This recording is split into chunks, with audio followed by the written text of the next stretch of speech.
حضرت جنید بغدادی رحمت اللہ تعالی علیہ فرماتے ہیں جب میں اپنے ماموں سے مرید ہوا نا حضرت سری سختی سے، تو میں نے ان سے وظیفہ پوچھا۔ لوگ کہتے ہیں کہ کامل پیر نہیں ملتا، تو میں کہا کرتا ہوں کہ مرید ہی کوئی نہیں ملتا، کوئی مرید نہیں، سارے تویزوں والے ملتے ہیں۔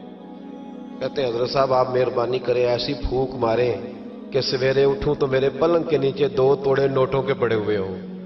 تو یہ حضرت صاحب کو یہ والی پھونک آتی ہوتی تو وہ اپنے پلنگ پہ نہ مار لیتے، تیرے پلنگ پہ مارنا تھی ان کو یہ پھونک۔ کہتے کوئی ایسا کام چلے کہ وہ پیسہ ہی پیسہ ہو جائے۔ تو میں نے کہا یہ جو تجھ سے 1000 روپیہ لے رہا ہے 2000 لے رہا ہے، اگر یہ پھونک ہوتی تو یہ پہلے اپنی پٹاری پہ مارتا۔ بھائی طریقت اور تصوف کس چیز کا نام رکھا ہے؟ پہلی بات تو یہ ہے کہ مرید کا وہ تصور ہی نہیں کہ میں نے معرفت الہی حاصل کرنی ہے، میں نے اللہ کی بارگاہ تک جانا ہے۔ رویہ ہی بالکل دوسرا ہے۔ جب میرا رویہ یہ ہے تو پھر سامنے والے کا بھی تو وہی ہوگا نا۔ اس لیے کہ جیسی میری نیت ہوتی ہے لوگ بھی مجھے ویسے ہی ملا کرتے ہیں۔ حضرت جنید بغدادی کہتے ہیں جب میں اپنے مرشد گرامی حضرت سری سختی رحمت اللہ علیہ کی بارگاہ میں گیا، مرید ہوا تو میں نے وظیفہ پوچھا، تو حضرت نے مجھے وظیفہ بتایا۔ وظیفہ، توجہ ہے میری بات پر؟ وظیفہ بتایا۔ میں نے کہا حضور کیا وظیفہ ہے؟ کہنے لگے تو نے اس بات کا تصور جمانا ہے، ہونٹوں سے رٹا نہیں لگانا، تو نے تصور جمانا ہے۔ کیا؟ تو نے تصور جمانا ہے کہ اللہ میرے ساتھ ہے اور اللہ مجھے دیکھ رہا ہے، اللہ میرے ساتھ ہے اور اللہ مجھے، یہ رٹا نہیں لگانا لفظوں کے ساتھ، اس کا تصور جما، اللہ میرے ساتھ ہے اور اللہ مجھے، اس پر غور کر، اس کا رٹا لگا۔ پتہ ہے نیک کون ہوتا ہے، پرہیزگار کون ہوتا ہے؟ نماز پڑھنے والے کو نمازی کہتے ہیں، نیک نہیں کہتے۔ حج کرنے والے کو شریعت نے اسے حاجی کہا ہے، پرہیزگار نہیں کہا۔ زکوٰۃ دینے والا، صدقہ دینے والا سخی ہے، پرہیزگار کس کو کہتے ہیں؟ متقی کس کو کہتے ہیں؟ جو گناہ سے بچتا ہے، جو اللہ سے ڈرتا ہے، جو محتاط زندگی گزارتا ہے، جو بے تکے جملے نہیں بولتا، جو بے تکی سوچے نہیں سوچتا، جو فضول سوالات نہیں کرتا، جو مبہم زندگی نہیں گزارتا، جو اپنے وقت کو ضائع نہیں کرتا، جو کبھی بھی اس رستے پہ نہیں پڑتا جس رستے پہ اسے کوئی کام نہ ہو، جو بڑھ کے آگے اپنا آپ دکھاتا نہیں، جو ہر روز بھاگ کے اس طرف نہیں ہوتا کہ کوئی مجھے بھی جاننے لگ جائے، کوئی مجھے بھی سمجھنے لگ جائے، وہ متقی نہیں۔ متقی تو وہ ہے جو گناہ سے بچے، اللہ سے ڈرے۔ حضرت عبداللہ بن عمر رضی اللہ تعالیٰ عنہ فرماتے ہیں کہ میں مدینہ منورہ سے نکلا ایک سفر کے لیے، میں نے کچھ کھجوریں، کچھ سرکہ، کچھ خشک چیزیں ساتھ رکھ لیں کیونکہ سفر لمبا تھا۔ فرماتے ہیں کہ میں ابھی کچھ فاصلہ میں نے مدینے کا طے کیا تو ایک صحرا آیا، دوپہر کا وقت ہو گیا تو میں کھانا کھانے لگا۔ رمضان کا مہینہ نہیں تھا، محرم سفر کے ایام چل رہے تھے۔ میری باتیں سمجھ تو آ رہی ہے نا آپ حضرات کو؟ سب کو آ رہی ہے؟ اللہ آپ کو جزا عطا فرمائے۔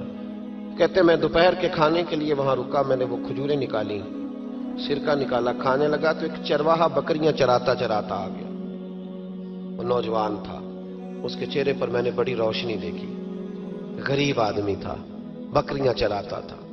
ہم لوگ بھی جب کھانا کھانے بیٹھتے ہیں تو کوئی آ جاتا ہے تو اس کو دعوت دیتے ہیں، بھئی آ جا تو بھی کھانا کھا لے۔ کہتے ہیں میں نے اسے کہا کہ میاں آ جا روٹی کھا لو، کہنے لگا نہیں اللہ آپ کو جزا دے، میرا دل چاہتا تھا کہ کوئی میرے ساتھ کھا لے۔ اللہ کے بندوں کی خواہش ہوتی ہے نا کوئی مہمان مل جائے۔ فرماتے ہیں میں نے دوبارہ کہا بھئی آ جاؤ کھا لو، کہنے لگا نہیں حضور اللہ آپ کو جزا دے۔ میں نے دوبارہ تیسری دفعہ اصرار کیا، میاں تھوڑی سی کھا لے، کہنے لگا حضور اصرار نہ کریں، میں نے روزہ رکھا ہوا ہے۔ آج مزدور جو ہے نا ان سب نے رٹا لگا کے یہ سبق یاد کیا ہے کہ میں چونکہ محنت کرتا ہوں تو میں نہ بھی رکھوں تو خیر ہے۔ رمضان کے روزے بھی مزدور چھوڑ دیتے ہیں۔ اللہ کسی شخص پر وہ بوجھ نہیں ڈالتا جو وہ اٹھا نہ سکے۔ رب بندوں سے پیار کرتے، اسے پتا تھا انہوں نے مزدوریاں کرنی ہیں۔ مزدور روزہ رکھ کے دیکھے، وہ دیکھے اسے کچھ بھی نہیں ہوگا۔ حضور نے تو کہا صوم تسخو، تم روزہ رکھو اللہ تمہاری صحت میں اضافہ کر دے گا، یہ تو تندرستی والا کام ہے۔ کہنے لگا حضور روزہ رکھا ہوا ہے۔ تو حضرت عبداللہ ابن عمر رضی اللہ تعالیٰ عنہ کہتے ہیں میرے دل میں خیال آیا پتہ کروں کہ صرف روزے دار ہے کہ نیک بھی ہے، صرف روزے دار ہے کہ نیک بھی ہے، صرف نمازی ہے کہ نیک بھی ہے۔ صرف حاجی ہے کہ اللہ سے بھی ڈرتا ہے؟ ذرا دیکھوں تو صحیح، آزماؤں۔ آپ فرماتے میں اٹھ کے قریب گیا، کھانا میں نے کھا لیا تو بکریاں تھیں اس کے پاس، 300-400 بکری چرا رہا تھا، تو ایک بکری کی پشت پہ میں نے ہاتھ پھیرا، میں نے کہا بیچو گے؟ بیچو گے بکری؟ کہنے لگا حضور میں چرواہا ہوں، دیہاڑی پہ کام کرتا ہوں، مزدوری لیتا ہوں، ان کا مالک تو کوئی اور ہے۔ تو آپ فرماتے ہیں میں تو پہلے دیکھنا چاہتا تھا کہ نیک بھی ہے کہ نہیں، تو میں نے اس سے کہا کہ بکریوں کے مالک سے کہہ دینا ایک بکری بھیڑیا لے گیا ہے، کہہ دینا مالک سے۔ تو آپ فرماتے ہیں جب میں نے اسے دیکھا نا تو غریب تھا، پھٹے ہوئے کپڑے تھے۔ دامان توکل کی یہ خوبی ہے کہ اس پر پیبند لگے ہوتے ہیں پر دھبے نہیں ہوتے۔ آپ فرماتے ہیں کہ میں نے کہا کہ کہنا کہ بھیڑیا لے گیا تھا۔ فرماتے ہیں کہ اس کا میں نے چہرہ دیکھا تو داڑھی پر ریت پڑی ہوئی تھی، سر پہ ریت تھی، کپڑے پرانے تھے، مکان بھی کچا ہوگا، لیکن اس کے نظریات اتنے پختہ، باتوں میں اتنا اثر۔ فرماتے اس نے غور سے میرا چہرہ دیکھا اور پھر اس نے بکریوں کو چھڑی ماری اور بکریاں چلنے لگیں۔ وہ میں نے کہا میرے سوال کا جواب نہیں دیا۔ تو کہنے لگا حضور میں بکریوں کے مالک کو تو کہہ دوں گا بھیڑیا لے گیا ہے، اور جب کائنات کا مالک پوچھے گا تو پھر کیا جواب دوں گا؟ جب عرش کا مالک پوچھے گا تو پھر کیا جواب دوں گا؟ اللہ بھی تو پوچھے گا نا، تو اللہ کو کیا بتاؤں گا؟ حضرت عبداللہ ابن عمر رضی اللہ، ایک تقریر ہوتی ہے، میں لچھے دار خطاب کروں گا، میں بڑا زبردست اثر ڈالوں گا، آپ او بھائی زیادہ انقلاب تو عمل سے۔ ایک روپ سجا کے رب آیا، ایک روپ سجا کے رب آیا، سب سر سجدے وچ جھک گئے نے۔ ایک روپ سجا